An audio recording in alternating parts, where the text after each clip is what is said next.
Welcome to the DCM Pod, where Arkansas businesses, we get real about growth and marketing that actually works. And today I am joined with our Director of Revenue, Zach Carter. Zach, how you feeling today? Man, I'm good, Tim. It's a Friday. It's a Friday.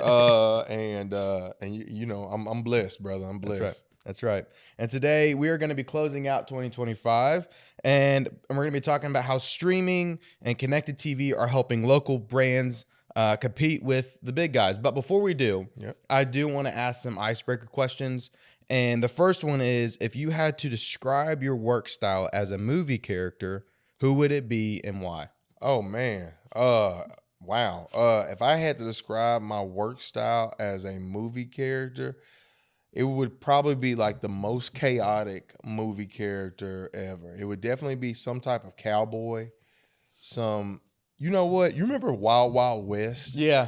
Remember Will Smith in Wild Wild West? That would probably be it. Like, but he was a little smooth, but then everything in that movie was just, that movie got canned. Right, and it's just so like, I would probably say that would be more fitting for me. When you said chaotic, I immediately went to like Jack Sparrow, and I was like, I feel like you just walk in there, it's just like, he's also smooth. That's a good one, but he's just too. like he's smart and just Yeah, I thought but Jack like Sparrow was fly too for his own. Yeah, he was His home ways, man. That's right. Now, second question. I know. Hey, that's it. My bad. Yeah. That's good. I like that one. All right. Now I know you're from Texas. Yep. But I need to ask this question. So Okay. now that you've lived in Arkansas, what do you feel like is the most Arkansas thing about you? What is the most Arkansas thing about me? And it's crazy because now at this point, I think I've actually lived in Arkansas longer than Texas.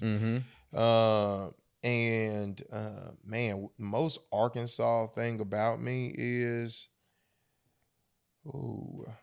I have no idea.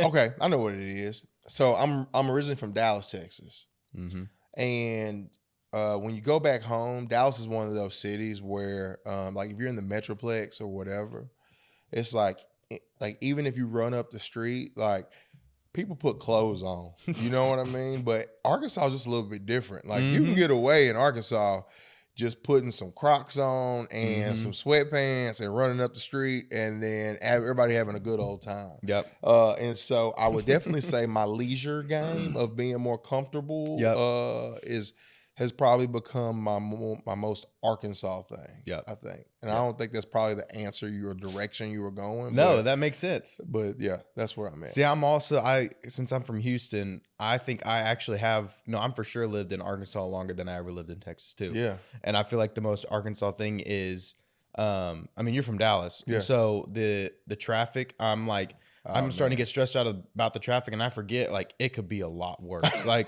driving through Houston, it's just like, if you don't leave by 4:30 or 4 o'clock from work, you're done for. Like, you're going to be in that traffic for hours. And so, dude, I tell you, so I used to drive a Ford 04 Mustang. Man, that was my baby. Like, I bought that thing, got out of high school with my own money, like, you know what I mean? Just, and then, and it was a stick shift. And so I would go back home to visit, like, in college and stuff, because my mom had moved back to Texas. My dad was in Texas still, and he never left. I got 2 grandparents out there, cousins, uncles, aunties, all that stuff in Texas, right? I go back, and then anytime I get stuck in traffic on a 5-lane highway with a 6-speed, you're like, man, this sucks. Just changing gears the whole time. Yeah. So. Now that we've got a good sense of who Zach is, now let's start to talk about the world of sales, if that's all right. Yeah. So, what's a sales myth that you think needs to die, and what's actually true instead? I think the sales myth that needs to die is that people think that they need to be over salesy. I think that oftentimes, like, there's a lot of value in role playing and doing these things to where you are practicing repetitions and you are getting really good at your craft. But at the end of the day, people connect with people that are actual people. Nowadays, we've got so many different ways to have inauthentic experiences with people. Like, I mean, now you see this girl, what's that girl, Tina Monet or something like that, that is like the the AI singer Paul. What's the I don't know. Look. I've heard of this. Yeah, like she's an AI singer that Really? And a lot of these like recording artists are like kind of freaking out about it and saying like, you know, she's replacing people and she's replacing women. But there's a piece in sales is that like, yes, repetition matters. Like Right. we've got 2 salespeople here on my team that you know, we do training, we do role plays, right? Just make sure they understand how to handle every sales scenario. Yep. But at the same time, when you're actually in that sales process with a client or with a prospect for that matter, like they just want to feel like they're with somebody, A, that they can trust, and A, that somebody is actually authentic. Yep. Because nowadays there's a lot of people that they say, oh, I'm going to learn to sell this way and I'm going to learn to sell that way. And I'm just telling you, like that old Wolf on Wall Street stuff that everybody wants to always go back to, the whole, we got to be a dog, we got to crush, we got to sell. It is mostly ineffective whenever you're trying to sell serious business to other people. That's right. Yeah. And I think that Wolf of Wall Street, like you were talking about, I feel like that moment when the person says, you know, I'm not really interested, that whole tone of like, man, I just really want a relationship with you automatically drops. And then just like, all right, we'll just move on to the next one. What I mean, Paul, you can speak to this probably too, but I've noticed like, now, I've never been on those, heard you never not make a sale or something like that, but I've always heard you say, I'm trying to get them. I'm trying to get them. I'm trying to get them. There was that persistent, but also I'm sure knowing you, like when you're in a call, off a call, same person through and through. And that's what I think I've noticed whenever someone tried to sell me on something. Whenever I said no, their demeanor changed and they were a completely different person. Yeah. There was it was just like it feels like that almost that rehearsal like you're talking about, like, I got to be this person. I got to master that craft. It's almost like it's an act rather than just being themselves 100%. trying to sell. And Tim, and why would you ever want to do business with that person? Exactly. You would never come back to do business with that person. Absolutely. If that person would have been more concerned about actually listening to the problems that you may have. Yep. And then saying, hey, Tim, well, look, at my agency, we can help you by doing X, Y, Z, and the third, right? Right. And they lay out the solutions that they have and then leave it on you and you say, hey, Zach, it's bad timing right now, okay? Yep. Right? Because oftentimes, like, it's really only, for me, it's 2 different reasons of why somebody won't need your product or your services, right? It's just either it's a bad fit or it's just a bad fit right now. Right. Okay. And so you always, from my perspective, I look at it as if I've gotten to that point to where I'm talking to them about solutions that we can provide and help them. And if it's gotten to the point to where they're like, hey, you know what? It's just, you know, it's not a good time or just, hey, you know, let's talk at a different time or they just tell me flat out no. Right. If I know that after I've had an authentic conversation with them, letting them tell me what their problems were, and I'm truly coming to them from an authentic perspective, I think that's just an easy place to kind of live in and understand, like, hey, look, they told me no, let me back up. I'll send them all the information that they need to make an informed decision. And then usually when you handle it that way, they come back. Yep. Right, they give you a chance, right? Yep. Like when they're sitting there, they're like, "Man, I should address this problem years ago."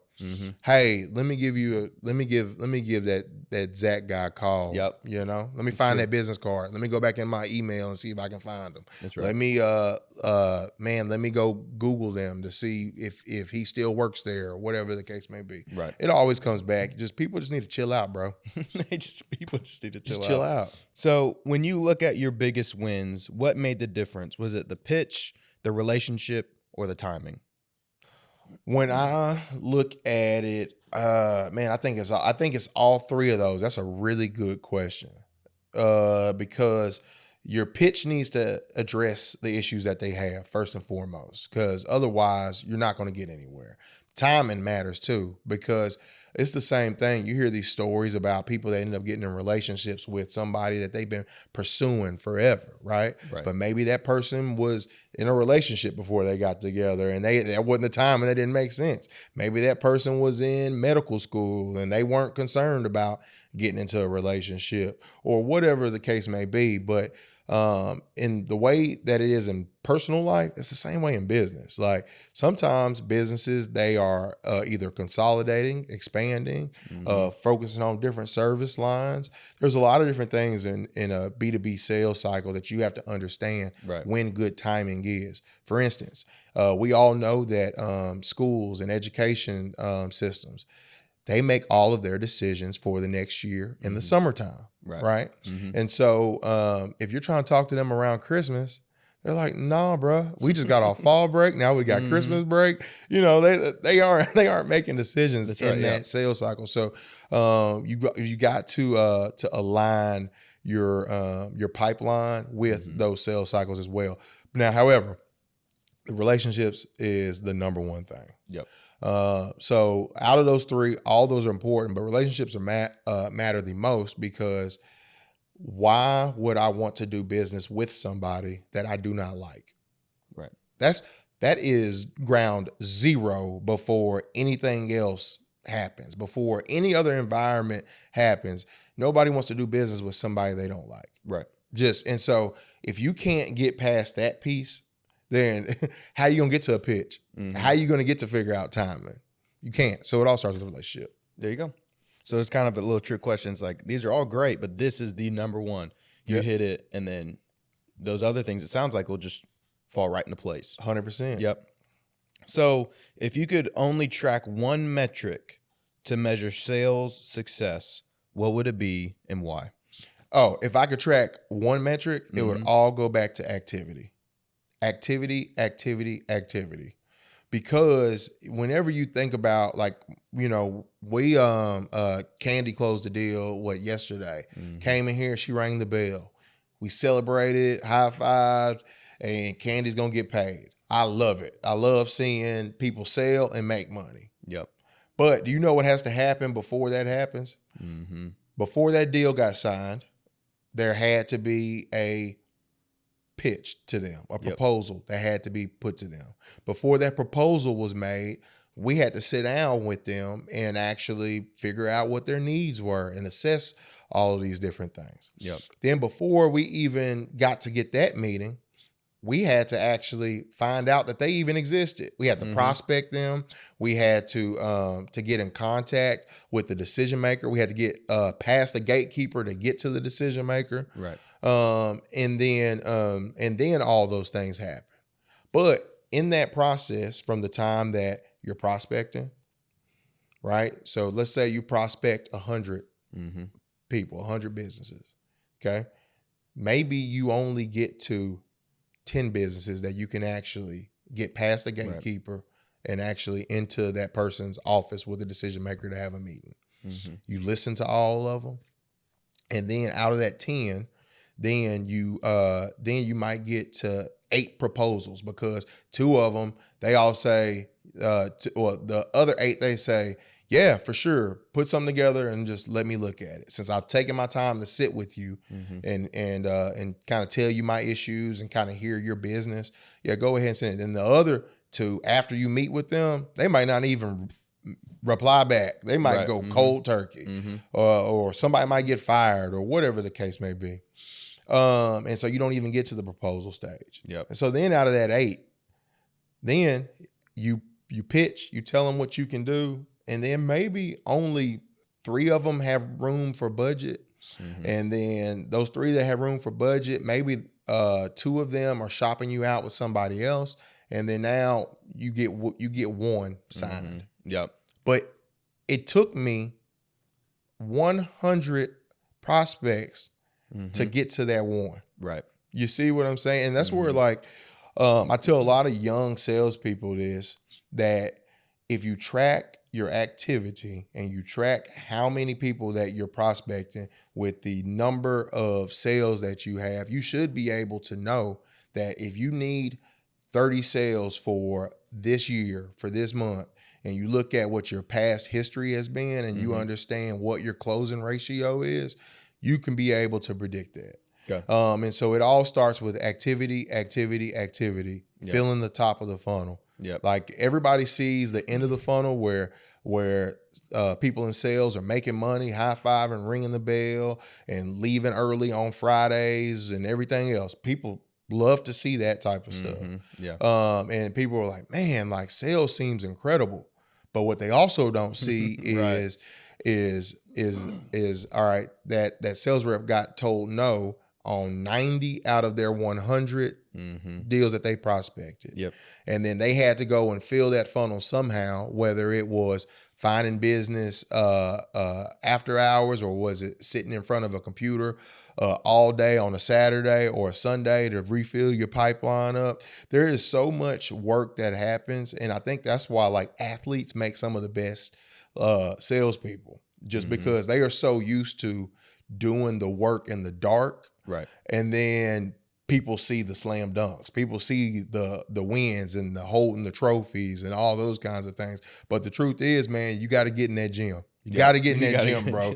And that's prospecting. That's really what it is. So it sounds like you're going to be going and trying to find some new salespeople at UCA basketball team or something like that. I'm telling you, former athletes they're great. Yeah. They're great. So in photography, I have the exact same ratio that you just said. If I try to take a lot of pictures when I'm on set or taking pictures, and if I take 100 photos, I expect around 10 of them to be in focus and pretty good, but really only one out of those 100 photos that I take is going to be a winner. It's going to be like really good, and we're going to use it for the main feature photo. Yeah. And so, extrapolate that out to 2,000 photos that I take on a 4-hour shoot, and okay, we're going to get 20 photos that we can actually use, and it's almost just turns into a numbers game at that point. But I just think it's funny that I have the same ratio of you gotta cast a wide net. It's just gonna filter out on the way down. And the crazy thing is like that you can even get more dialed in too, and you can really dig into the data and the numbers on that, and you can do that by industry. Yep. Like maybe your business, maybe you work across different verticals, and certain industries are easier to sell for your business, but then maybe some industries are harder to sell, right? And so like in that case, like the ones that are easier to sell, you would hope and pray that those are the most profitable ones, right, that you can go sell, because then you're cooking with Crisco. But in most cases, that's usually not the case, right? In most cases, the ones that are the more profitable industries or more profitable business or whatever it is for your particular business, your particular niche, usually the ones that are harder to sell are usually the best,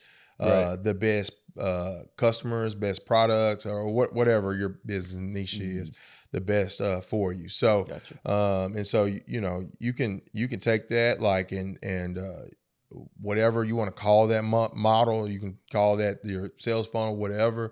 You can take that and apply that across industries, across service lines, and I'm pretty sure like you could even go back and Paul and look from a video perspective. Like, all right, well, in this event, if I have X amount of cameras, and I know it's a social event or whatever the case may be, if we get X amount of cameras in here, I can usually probably get this many amount of minutes of good take or whatever. But but the bottom line is it all starts at the top, not at the bottom.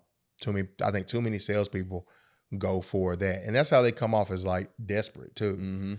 Have you ever been in a situation where you see a salesperson that's got like they're coming to you and they got that sales breath on them, where it's like, you know what I mean? They got that sales breath where they're like, where it's the end of the month and they ain't sold nothing, and then you already done told them no in the middle of the month, and they're already back asking, hey, you sure about this? Or hey, what if we did this? What if we did that? Yeah, that's sales breath. Nobody likes to smell sales breath. Mm-hmm. So That's true. don't be that guy. A lot of coffee. Yeah. A lot of coffee. And imagine if that guy, instead of spending time on you, that won at the end, if he was worried about filling up his prospect funnel instead, Mm-hmm. Right. he wouldn't be coming at you with sales breath. Mm-hmm. True. That makes sense. Because I remember, Candy every single day was talking about, am I allowed to say the client? Yeah. She got, Well, no, don't say that. okay. Yeah. This client, I'm so glad you said that. Yeah. This client, I gotta make a pitch today. And that next day, hey, I'm still working on, and it's just like, at first you're like, man, this is taking a lot of time. Cause I think the outward perception is that sales is just walking up. You don't like it. All right, cool. I'm just gonna move on to the next person. And I think we've already addressed that, but sales, it takes so much more work than just talking. It's got it, like you said, it's a relationship, it's a timing, and also making sure that the pitch is also, pristine. And I mean, she put in weeks of work for that client, and knowing Candy, she went in and she was personable. I'm sure she was, her sweet self, and she was able to show that, I'm more than just wanting to sell with you. We want to have a good working relationship. But you know what also she's doing in that time that nobody is seeing? Yep. She's in that gym. She's in that gym. She's built. When we're talking, we're talking about, okay, hey, what we need to do to get them across the finish line. Yep. But also, we got to drive this car over here and we got to fill this funnel up. You see what I'm saying? Yeah, absolutely. So let's talk about the world of streaming and CTV and why that has to be the topic of conversation. And I know that sounds like, why would that be the topic of conversation? It's 2025 going to 2026, and that just seems like that piece of marketing is just kind of skyrocketing right now a little bit. And so where do you think the next big opportunity lies in connected TV or streaming ads? And how can small businesses actually take advantage of it? Yeah. So where do you think that next big opportunity lies in that? Man, I'll tell you this, Tim. It's like we are in the golden age of media. Mm-hmm. Even if you look at, and Paul, you probably know this, there's a lot of production studios opening up all across the country. Mm-hmm. Like people, it used to just be Hollywood had a monopoly on production studios. But you see some being built in Texas, what 50 Cent has, one in Shreveport, and then there's some others across the country, and then honestly across the world where they're building these things. Yep.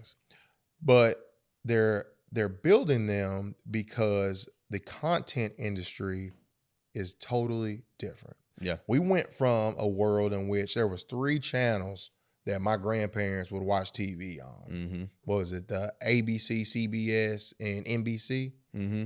Those were the only 3 channels that they were watching. Okay, maybe throwing PBS Kids or PBS in there somewhere. Yeah, well, that came a little later, right? And so, and then the Fox comes, and then you ended up getting into this cable news era with CNN and MSNBC, Fox News, all these other things came in too during that era, right?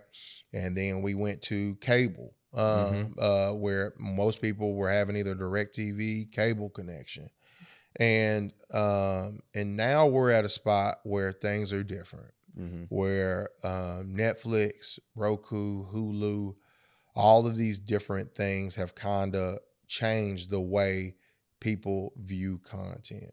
Where people used to spend a lot of time watching reruns on network television, now people watch shows one time and might not watch it again. Right. Okay. And so once you understand how people view things, that's the number one thing. Then you also have to understand demographics and understand where content lies for certain demographics, right? Like, Tim, you got some kids, and I'm sure they spend a lot of time on YouTube, on Twitch, and all these other different things in which they're watching stuff. And what eventually happens is now you even got people like me who I'm on YouTube and Twitch and some of these other things just to watch some of my favorite podcasts, right? Yep. And now we're in this world in which people have started to cut the cord. People have started to consume more content because now they're no longer watching syndicated television. Right. Right. that means now you have the opportunity to put your brand in front of more people at a lower cost than ever before. Yep. When you had 3 channels, they could charge whatever they wanted to because that was the only form of media that people were watching. Then after we evolved into cable, and then it was you had only what was it, like 80 something channels, and then it became 140 channels, and then it became 200 channels, and then it became your bill was too doggone much, right? Yeah. And then You had to cut back on it. then you had to come back. Uh-huh. But now now with streaming, it gives people the opportunity to stream exactly where your clients are or Right. where your prospects are. So for instance, if you know your audience really watches this certain type of podcast, you could use your resources to put your brand in front of those people.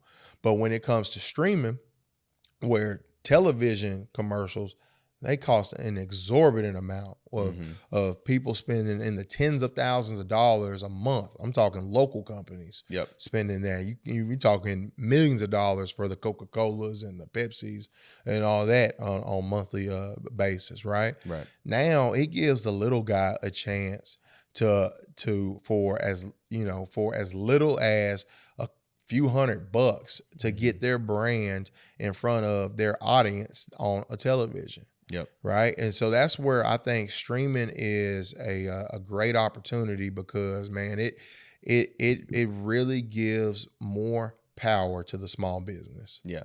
And you're talking streaming. So like putting your ads on for something like, say, because my kids watch Disney Plus, like, so something like that, Netflix, 100%. Hulu, everything like that. Okay, that's awesome. Because I mean, imagine if your business showed up on, you're watching Disney Plus with your kids, or you're watching Netflix with your family, and all of a sudden your business pops up, your commercial that you paid some money and going, is this ever going to play for anybody? And because it's in your local area, it shows you. I think that's pretty awesome. 100%, man. Yep. And the way streaming works and the way we can even do some of these things from a geo standpoint, you can get super specific. Yep. Right. And so, Tim, if I know that I want your business and I know I want your business and all of your neighbors' business. Right. Right. Because I'm putting a local convenience store in your area and I want everybody that is in earshot to know. We can geoframe your whole neighborhood and run that on any streaming platform that we feel like we can reach your audience, right? Yep. And oftentimes I think there's a misconception where people think about the big boys when they think of streaming. They think of Disney, they think of Hulu, they think of Netflix, all the big boys in streaming. Right. But there's a lot of people that still watch some of these other smaller platforms like Pluto. Let me tell you something. I got a whole group of homeboys that don't do nothing but send me Tubi Tubi movies to watch, right? And there's audiences that live in some of these or National Geo or some of these where that same user now that cut the cord from cable, oftentimes they have bundled subscription services to where now you can be a little bit more selective and also, you know, put your streaming ads on some of these bigger platforms, but then you can also do even more with a lot less dollar on even some of the more smaller streaming platforms and still reach your audience. Yep. Awesome. So, I feel like we answered a lot of this just within these questions. I'm going to be honest with you.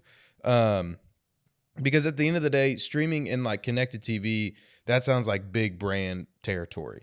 But what's something a small business in Conway or Little Rock could do realistically? Like, what could they realistically do with it right now? Like, what realistically could a business in Conway or Little Rock do with something like that? Yeah, what they could do is develop a campaign. Yep. First off, figure out what you're trying to sell. Right. Okay. We got to know what you're trying to sell first. And after we know what you're trying to sell, figure out who you're trying to sell it to. Okay. Now, once we know what you're trying to sell and who you're trying to sell it to, Now we need to go figure out how we're going to get those people. Yep. Now there are like the ways of is it a geographic issue? Because if it's a geographic issue, then we look at geoframing and things of that sort. Is it a firmographic issue like the size of the business and like how many employees and different things like audience, like is this a product or service that is more catered towards women? Once you know that information, then that's when you start to dig in the toolbox. That's good. Right? Like you don't go to a doctor and a doctor is not going to use the same scalpel on you if he could have just gave you a Benadryl for your issue, right? And that's the same way that we handle issues, or anybody that's in marketing should handle issues. Right. You need to find out all of those things first, and then we'll figure out how to address it. And so for a local business, if you're trying to run some type of campaign, I would recommend, after you know those things, then figure out where your audience lives that you're going for, right? Yep. Like nowadays, when we talk about the TV screen, has always been the most popular place for advertisement. Yep. That was always screen number one. Now, the TV screen that's in everybody's house, the one that we all pay way too much money for, that's hanging on the wall, that screen is now the second screen, because most of us are sitting there on the phone while we're watching the TV. More background noise than anything. It's more background noise. You hear about writers, how they've started to have to write their shows dumber now because people aren't paying as much attention to some of the nuance that goes on with the television show. Sad place we're in right now. But it is what it is, right? And it's, as a marketer, it's not my job to decide how society is moving right now. It's just my job to figure out where society is at, right, and meet them where they are, right? Yep. And the thing is that, so if I know I'm running a campaign, I'm probably going to use a couple of different strategies and not just one to reach that audience, right? I'm probably going to hit them on their phone some kind of way, right? Whether it's some type of banner ad, whether it's some type of ad that we're going to run through like a YouTube or whatever the case may be. But then it's also the same thing we're going to do on the second screen with streaming. And so there's multiple ways to skin a cat, but what I would tell businesses is find out those things first of what you're trying to sell, who you're trying to sell it to, and what do they look like, and then go from there and figure out the rest. Okay. Well, I got one last question for you. Okay. And I would love to hear your thoughts on this. Kind of very futuristic, and just kind of pick your brain on this particular topic. But if you could train a new salesperson to thrive in 2030, not 2025, but 2030, what would you teach them first? So a future salesman, what would you teach them first? Okay. The first thing that I would teach them is to understand how to successfully use artificial intelligence to help them with their pipeline management. Yep. That would be the number one thing. I have seen, and this is one thing that I am still learning myself. Right. I'm not great at it. I have seen successful salespeople learn how to use AI and leverage AI for their pipeline, and basically be hands-off for a large chunk of the sales follow-ups, the sales prospecting, and all of that. There's several tools out there in which you can use to help you develop sales cadences and things of that sort. But I would say leveraging AI specifically for pipeline management, that's the number one thing I would teach a sales rep in today. Yeah. And could you imagine in 5 years what AI is going to look like, especially for a salesperson? Yeah, we'll be all gone in 5 years. And that's, I think Glenn has said it. He's like, don't be afraid. Everybody talks about AI is doing all these horrible things to us. Yeah. Glenn has said, just embrace it. Yeah. Just don't be shy of it. Don't be like, I'm writing my own words to show that I didn't try to use AI. Like he said, embrace it. Obviously, here at our agency, we use it. It doesn't do all the work, but it does a lot of the work to where we use it as a tool to say, for me, for graphics, I use it for inspiration sometimes. I use it to help put me in the direction of what how I'm going to design this specific thing. It takes a lot of the legwork out, of the research, of all these things. And so, I definitely think using AI as a tool and embracing it, like you said, for again, I'm not in sales, but if I Right. was gonna want to go in sales, Yeah. I feel like that's comforting to know that AI isn't necessarily gonna make it to where I can just lay back and do nothing, but it's at least gonna get me started Right. and point me in the right direction. I Right. think it's great. Do you remember I remember Y2K when everybody when that was around in 2000, Yep. everybody was like, man, the computer's about to like shut down. And what are we gonna do? You're not gonna be able to get gas. You're not. It was so many things about with the establishment of the internet and the internet era and the internet bubble that people thought that the World Wide Web was going to kill us to some degree, right? Yep. And I just don't think that way, and I think that there were a lot of people who made a lot of money because they found out how to use the internet first. Right. And I think that's just the same way for any type of technology, right? Yep. People use the internet for bad too, right? Like, True. there's scammers that are always on the internet trying to get my grandma's money, right? Yeah. Every day I'm like, no, hey, Granny, don't reply to them. Leave them alone, right? Like that stuff exists, like, and people are gonna do nefarious stuff, but that's just when you look at the grand scheme of things, most people want to do good, and so use these tools to help you. Yep. That's right. Yeah, Well, everything with AI this year has just been exciting to me, and the different ways that it's helped my job. And I always love hearing how other people use AI. And so, like, I have these main ways I like to use AI to make videos and write scripts and inspire ideas and shot lists. And like, you're using it in a completely different, unique way for the sales process and managing the information and when and what you need to do. And there's just so many ways to apply it. And I don't know if any point this year I've been like scared of AI. It is. Right. It's this new shiny object that we all get to play with, and until someone actually looks me in the face and says you don't have a job anymore because AI took it, it's like, okay, I'll go find something else to do when that happens. But up until then, I'm using the heck out of AI. Yeah, that's right. To do my job better and do things more efficiently, because it has saved me and a lot of people at this company a ton of time this year. And I don't know if, we've been running a smaller team this year than we ran last year. And I can't even imagine a world where this year happened in 2024 and we didn't have AI. Yep. Versus in 2025, we were able to keep up and be able to do so many more things and keep up at the level of the production that we're doing because of the time we were saving with AI. Yep. Hey, and I'll tell you from a client standpoint, we've done more work this year. Yep. As well with less people, just because we've gotten AI to more efficient and things of that sort. We had less people because of AI though. No, not at all. But I forgot what I was going to say now. That's so funny.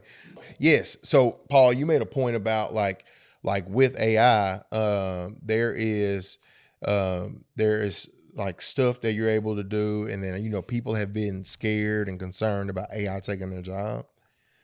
What people do not realize is that, like, at one point in time, people were concerned that like attorneys were concerned that the internet would end their job, or historians were concerned that the internet would take their job and all this kind of stuff, because people could just go on the internet and find these things or whatever. Right. But then we come to find out that the internet's filled with a lot of cat memes and stuff that's not true half the time. Mm-hmm. So yeah, an actual historian, you got job security. You're good. You know what I'm saying? Yeah. And so AI is also one of those things to where historians use the internet, right? Mm-hmm. And AI, like, it should just be one of those things that businesses use as another tool, as just how they use their email, just as they use their cell phone. Right. The internet, a computer. It is just another tool. And the truth is that, no, people won't be replaced by AI, but people who do not know how to use AI will be replaced by other people who know how to use AI. Right. Yep. I agree. That's the truth. Yeah. It's good. We're still going to have to move atoms and talk to people and have like real human connections to be able to do sales. Yep. And the marketing that we do. Yeah, Yep. 100%. That's right. And so, I mean, that's it. I feel like we got some amazing content today, and I feel like that's it for today's episode of the DCM Pod. And so, big thank you to Zach, our director of revenue, just for so much insight that you had today, especially on small businesses, how we can sell smarter, talking about connected TV and streaming. And so, if you are ready to reach out and ready to reach your audience in new ways, please visit davecreekmedia.com to learn more, and make sure to follow our podcast so you don't miss out on any of our conversations. And so also, I mean, somehow find a way to get Zach's number, because we would love to do some business with you. So thank you for today. Thank you for today's episode, and we'll see you guys on the next one. Boom.